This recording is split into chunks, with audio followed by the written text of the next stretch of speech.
J'ai vu le film Lincoln. Le grain de sel de Claire. Vive le cinéma! Un jour, quelqu'un m'a dit « Mais personne n'est indispensable ?»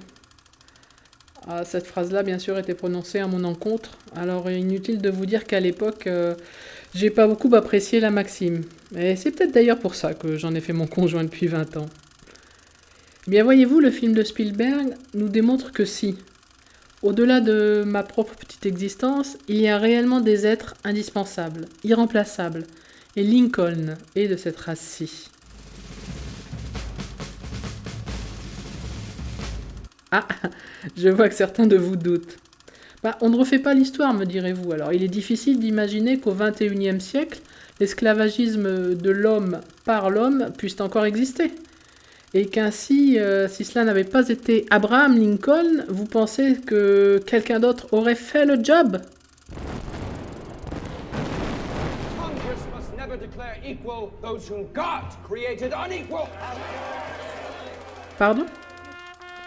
Ah si, finalement, vous aussi, vous avez remarqué ? Vous avez remarqué que certains hommes ont plus de droits que d'autres ? Vous distinguez dans notre monde moderne de ci et là une certaine aliénation des uns par les autres ? Oh, mais alors merci monsieur Abraham Lincoln d'avoir mis un frein en 1865 à l'esclavage organisé et stoppé net cette notion économique qui décrivait une institution bénéfique. Merci d'avoir répandu l'idée selon laquelle le gouvernement des États-Unis s'efforce de rendre une égale et exacte justice à tous les États et à tous les hommes. Les nations n'existent pas pour elles-mêmes, mais pour promouvoir le bien-être et le bonheur de l'humanité. C'est ce qu'écrivait Abraham Lincoln à Karl Marx. Ah ouais. Slavery, sir. It's done. Even if every Republican votes yes, we'd still be 20 votes short. Évidemment, lorsque l'on a tout cela dans sa tête depuis ses 6 ans, à l'exception de ma petite digression personnelle, et que l'on s'appelle Steven Spielberg, il est difficile de faire de l'histoire de l'un des pères fondateurs des États-Unis une daube intersidérale.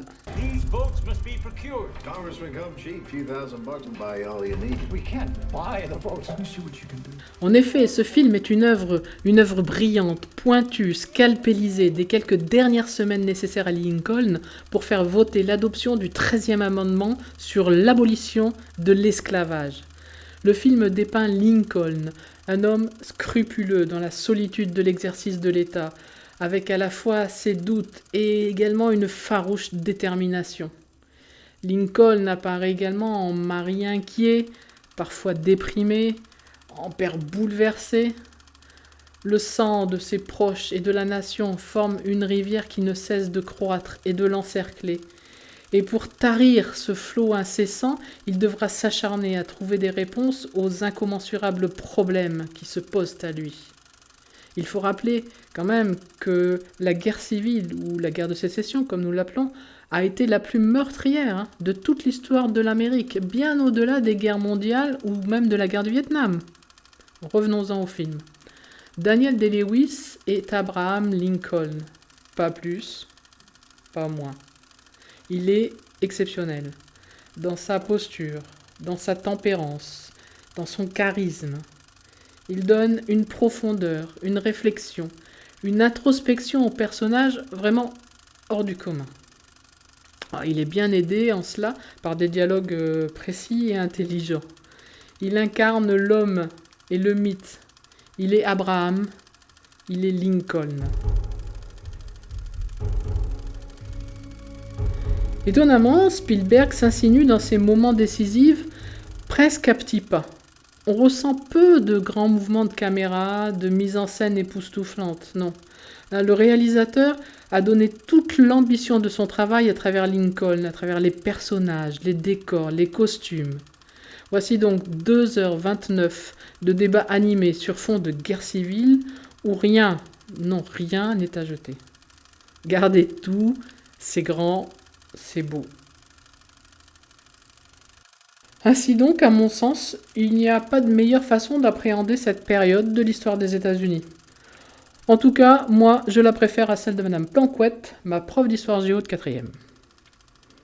Et au fait, dites-moi, dans un siècle ou deux, qui fera le film sur l'égalité des droits civils, comme l'égalité au mariage par exemple?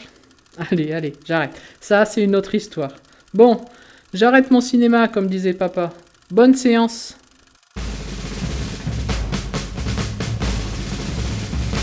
I am the President of the United States, clothed in immense power.